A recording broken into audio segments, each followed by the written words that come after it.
নতুন মেয়ে নায়িকা ও প্রডিউসার নিয়ে বললাম যে এখন নতুন ছেলে ভালো করে শিখা বাবা, তারপরে তুমি ডিরেকশন দাও।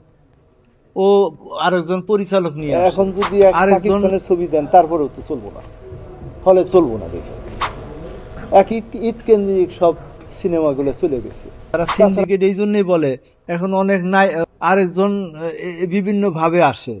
এবং আমি তো একটা কথাই বললাম যে এখন তার আগে তুমি খালি ক্যামেরাম্যান নির্ভরশীল পরিচালক হয়ে যাইতেছ, এইটার থেকে বেরিয়ে আসতে হবে। এগুলা যদি বেরিয়ে না আসে তাহলে কিন্তু আমাদের সামনে অনেক দুর্ভোগ আছে। দুর্ভোগ মানে কি, এমনি তো সিনেমা হল নাই, আরো থাকবে না, আরো কেউ বানাবে না। এখন অনুদানের ছবি তো মাত্র ধরেন 10-20টা, আর সারা বাংলাদেশে অন্য কেউ কিভাবে কেউ বানাবে? আর সাকিব খান তো একমাত্র ঈদ কেন্দ্রিক হয়ে গেছে, এমনি নর্মালিও নাই।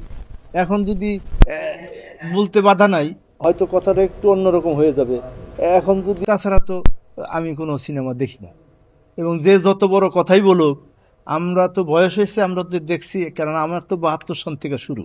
কাজে আমি তো প্রচার বিমুখ লোক, আর আমি যেহেতু রাজনীতির সঙ্গে সম্পৃক্ত ছিলাম, এই জন্য সিনেমাটা অত আমি ওইভাবে গভীরভাবে নিতে পারি নাই, বা আমার অত পাবলিসিটিও হয় না।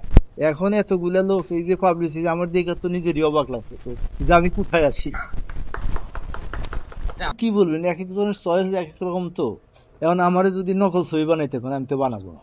কারণ আমি যতগুলো ছবি বানাইছি, নাটক বানাইছি, সবই হলো সাহিত্য নির্ভর। হ্যাঁ, কবি আল মাহমুদের গল্প দিয়ে আমি জলবেশ নামে একটা সিনেমা বানাইছিলাম, মানে ওটার নাম দিয়েছিলাম সুন্দরী বেওলা। তারপরে রোকেয়া ইসলামের নামে আমি বানাইছি আপনার ইসে কি বলে, হৃদয়ে একাত্তর। এবং অন্য অন্য সাহিত্যিকদের ছবি আমি বেশি, বা রবীন্দ্রনাথ ঠাকুরের অনেক গল্প নাটক আমি করছি। কাজেই অনেকে আবার কপি করে মজা পায়। সবাই তো সব জিনিসে মজা পায় না, কেউ কালো শার্ট করে মজা পায় আপনার মতো, আবার আমার মতো এই রং চঙা করে মজা পায়। প্রশ্নই ওঠে না, এটা তো একটা গল্প, রবীন্দ্রনাথ ঠাকুর বলা, এর চেয়ে বেশি কিছু তার বলার না। থ্যাংক ইউ, আপনাদেরকেও ধন্যবাদ সবাইকে।